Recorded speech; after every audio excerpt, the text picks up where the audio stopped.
Hi, my name is Jim Tortzakis of ReturnToYourTruth.com, and in this short presentation I'm going to show you the lie, the big lie.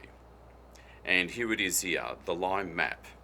Now, the L.I.E Map is actually an abbreviated acronym for locked in and associated with events.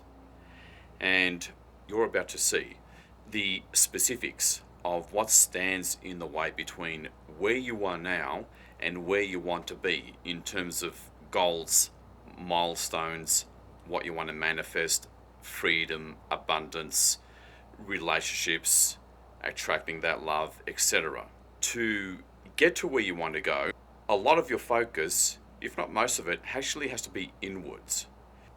And one of the tricks, or should I say secrets, to manifesting or achieving the kind of life that you really want is actually returning back or much closer to who you really are and familiarizing yourself with who you really are. Because primary reality, what manifests everything out there, is within. Secondary reality is without. So that's a critical fundamental. Let's get into it. And here, what you see here in this mind map is called the big lie.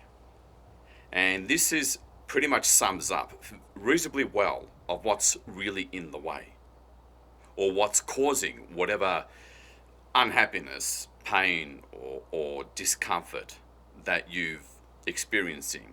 And it explains, you're going to find out why things keep on repeating, why you tend to continue to attract the same kind of partner or the same kind of boss, and why things, when they start looking good, why things all of a sudden collapse, or there's sabotage from somewhere and the rug gets pulled from underneath you. Now, to keep things comprehensive but well-rounded, holistic, and simple at the same time, easy to understand, I've broken this off onto two general branches. On the left, you'll see non-traumatic traumas or non-traumatic wounding. And on the right, you have traumatic wounding, physical or emotional traumas themselves. Now, one of the most common examples of a non-traumatic trauma is simply not living or being in line with your soul and who you really are. That's a form of wounding to your soul because it's not honoring who you really are.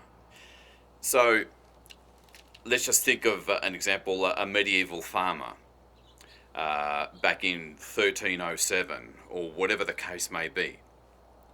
And you're still there believing that soul fragment, which is a part of you, it's still there, believing that you're nothing more than a destitute farmer with the beliefs of that time, from that upbringing. So if you look at the amber box, you'll see soul fragment, which is you still identifying with that duress state or event or lifetime, which is a false sense of self, a false persona. And so if you look up at the next box above that, the purple one, where it says soul gateway, which is the gap between your soul fragment and your soul, because your soul has kind of moved on. And it does sometimes leave damage to the soul, the trauma, kind of like a little tear. Darkness enters through that crack, if you can call it that, and gets into your current lifetime and manipulates things against your free will choice. Because we're accustomed to living life in a linear way in terms of time, you may hear the terms karmic loops or karmic imprints, and they need to be cleared as well so that they don't keep on repeating. That's why, or one of the reasons why things repeat, the same thing tends to repeat in your life, preventing you, blocking you, and keeping you down. Another example is, if you recall Mel Gibson's movie Hacksaw Ridge, that came out in 2016, where the guy absolutely refused to pick up a gun, refused to kill anyone or try to kill anyone Well, where that stems from is in a past life, he did unintentionally kill his own brother and made that unconscious vow at that time. And the imprint from that was what resulted in him almost accidentally killing his brother again as kids, as you saw in that movie. And that's another example of how things from the past and even current lifetime just has such an influence on our current endeavors. And it's what's behind or coming through your energy field and creating your so-called outer reality out there and manifesting as times, places, peoples, events. So take a look over there towards the left and you'll see beliefs and programs. And obviously there's things that we just acquire in each lifetime, in each upbringing, indoctrinations, what we're told is true, etc. And off to the right there, you'll see false personas. The blacksmith. You thought you were an accountant or the president of a company or a janitor or a choose your occupation. So a piece of you still believes it is that false identity, that medieval farmer, when that is not who you are. That's actually a form of wounding. It's a false belief because it's a false persona, it's a false sense of self, where you believed it was righteous and spiritual to be poor.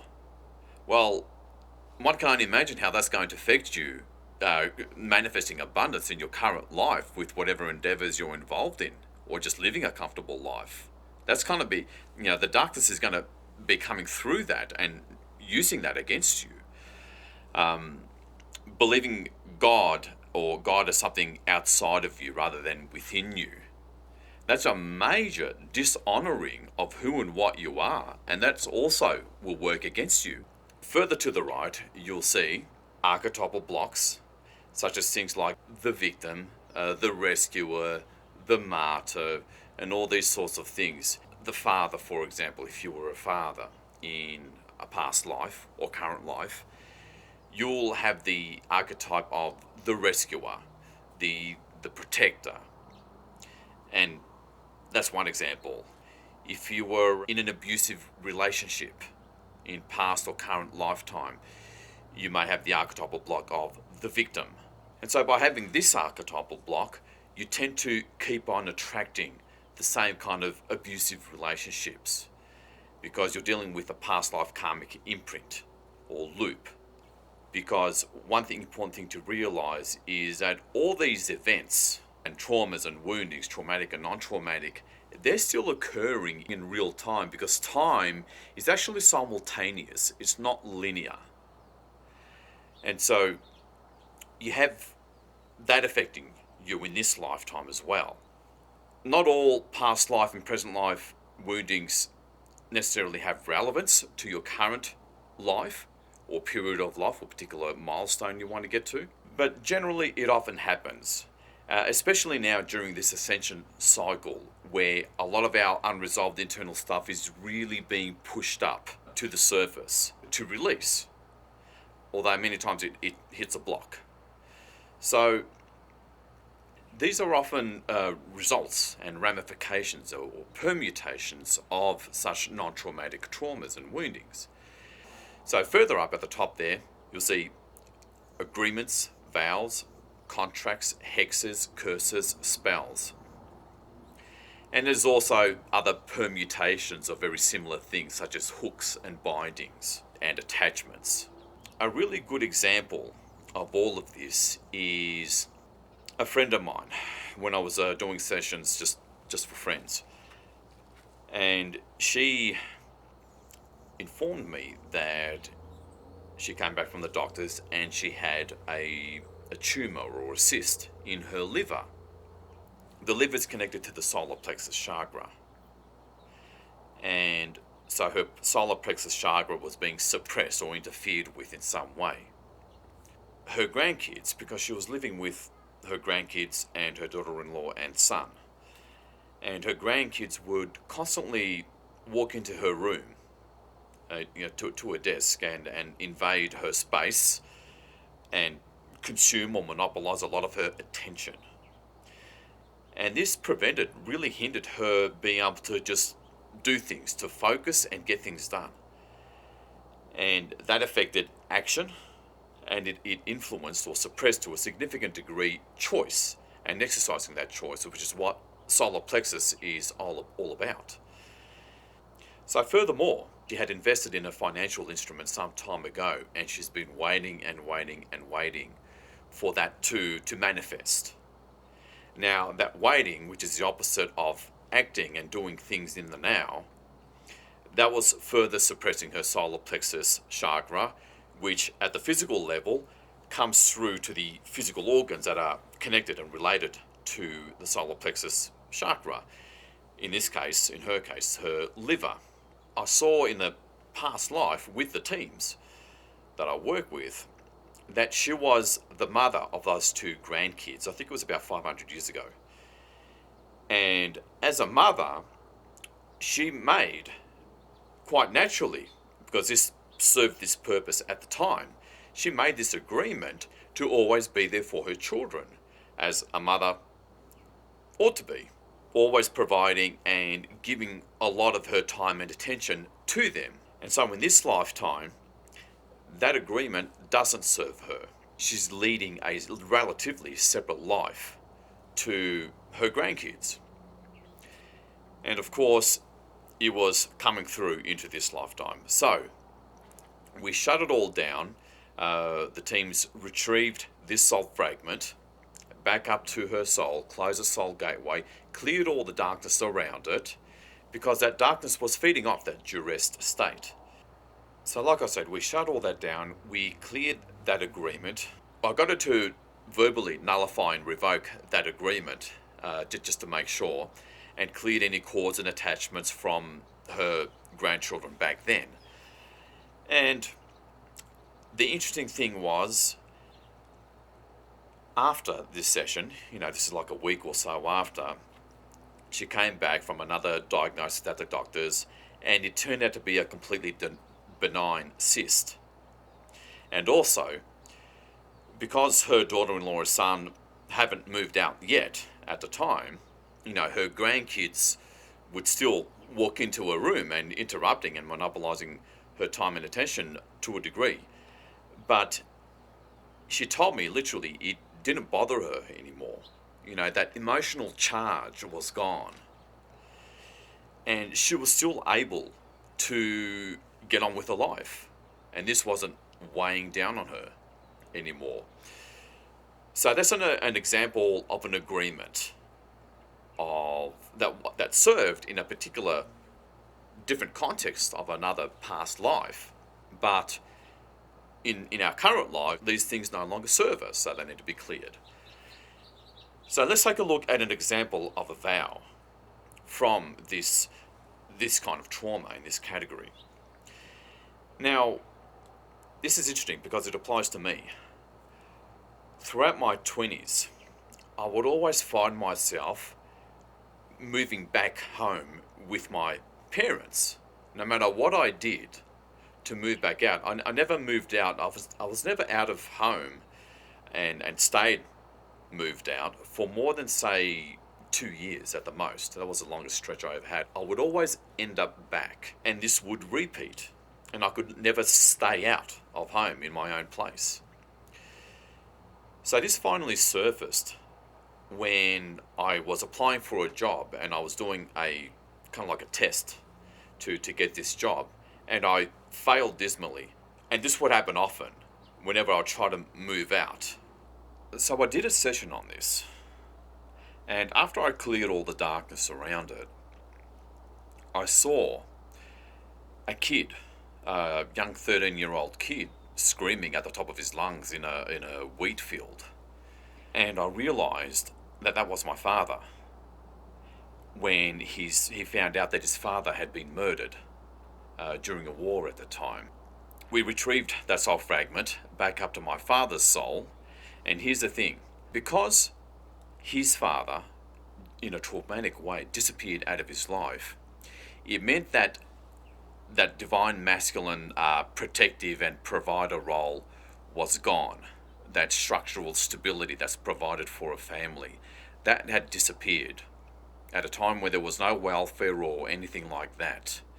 And this caused him huge amounts of hardship for the rest of his teenage years growing up. And at the time of that trauma, at the moment of that trauma, out in that grain field or wheat field, he made an unconscious vow. He vowed that he will never leave his sons the way his father left him. And that's the reason why I just kept on going back, and no matter what I tried in terms of business ventures and what have you, they would always go south. And after this, within about 2 months, I moved out and never returned since. So, let's cross over to the right side over here, that second green box, traumatic traumas and wounding. Now, this is more along the lines of things like actual physical injuries, serious physical injuries, a spear or a bullet or broken leg, whatever it is, and profound emotional trauma as well. So up above that green box, you'll see the next bubble up there, where it says soul fragments, which is you still in that traumatic state in real time. Because, once again, remember, time is simultaneous, not linear. And further up above that, in the purple bubble, we have, the same thing, soul gateway, which is that gap between the soul fragment and the soul, which is kind of moved on. It's in another place. And you have that tear, that damage to the soul. And so, as you can see, ramifications, permutations of this sort of a trauma. You got vows, agreements, and future contracts that do get formed under that duress state. Obviously, damage to physical and non-physical bodies, and they often get further up there. You'll see infected with darkness, which often leaves birthmarks or susceptibility to the same injuries in future incarnations. So, if you have whatever kind of chronic problem with an arm or a shoulder or a leg, whatever, chances are that it's from a past life.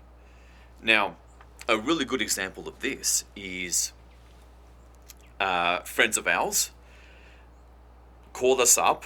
It was an emergency situation. Our friend's daughter, who I think is in her mid-30s, all of a sudden had this very rapid, aggressive cancer growing from her mid-lower spine. And she was already being rushed to surgery.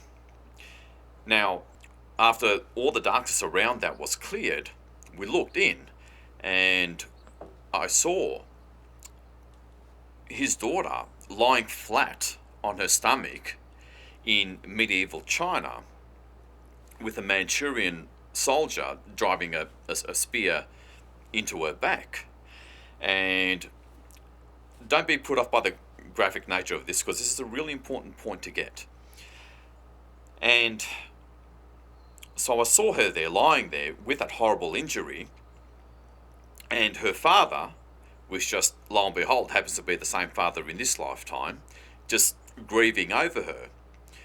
And so I retrieved the soul fragment back to her soul, shut down that soul gateway, and healed all the damage.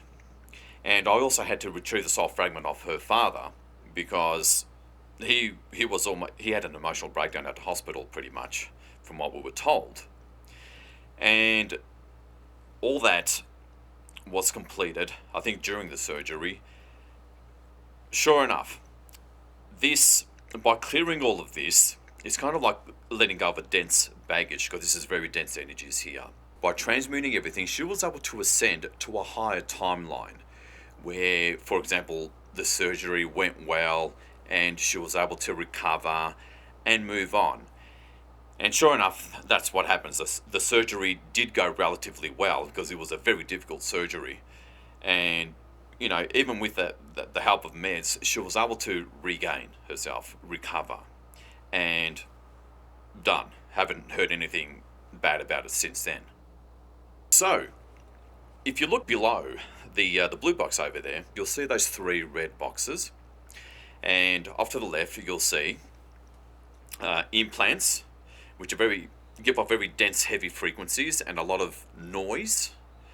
And over to the right, DNA manipulation and negative programs. And down the bottom, all this cuts connections to the higher selves and higher senses, your higher sensory awareness, to one degree or another. Now, with implants, yes, they need removal, but you're also going to make sure you replace what are often, they're not always there, but what are often replacement technologies and portals and wormholes, often associated with these replacement technologies, and external source of these replacement technologies. And sometimes, not always, you also have to clear gatekeeper entities around these implants. And there's sometimes, not always, wormholes and portals associated with them as well. And then you have to track back to source and transmute the source of these entities as well. So that's the proper comprehensive way to do it, to make sure that implants don't reappear, because it does sometimes happen. All this depends on the implant, okay? Not always the case. Now, DNA manipulation, that needs clearing of negative false programs, such as a program about worshipping something outside of us, okay? Whether it's an idol or a so-called God, whatever it is, that program needs to be cleared and removed. Now, energetically, from far away during these sessions, whenever I look into, or the teams look into clearing whatever the issue is, whether it's a vow or agreement, contract, trauma of whatever kind, or false persona, false belief, what have you, from far away, it actually looks like a black sphere, and or a very dark grey sphere. That's because that's all the darkness around the issue that's feeding off the energy of that issue.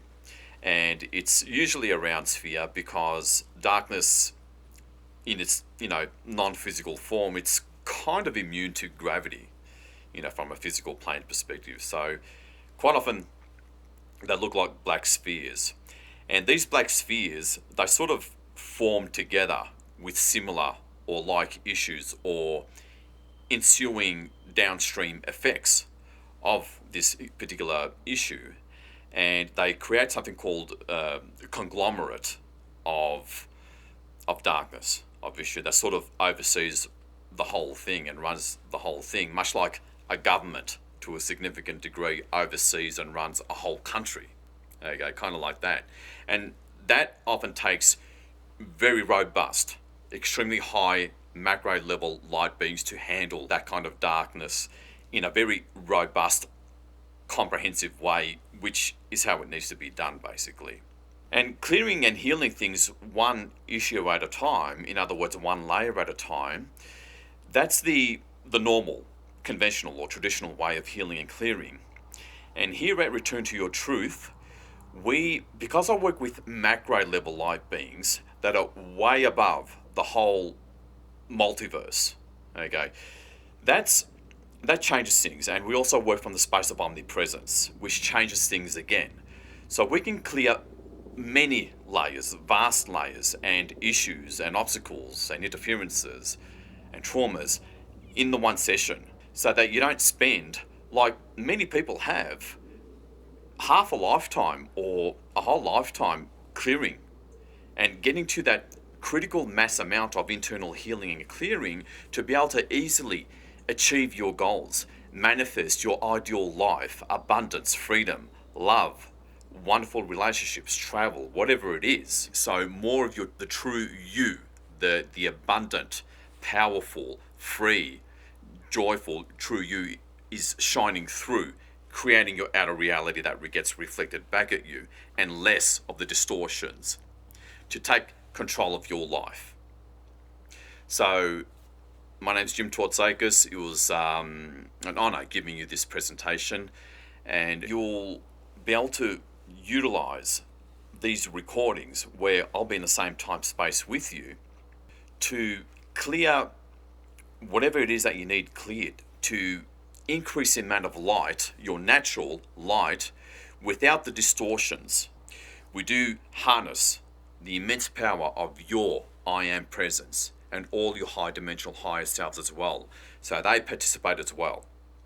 And by clearing these blockages, your natural light of abundance, freedom, joy, love shines through undistorted. You get them once and you keep on using these recordings over and over again.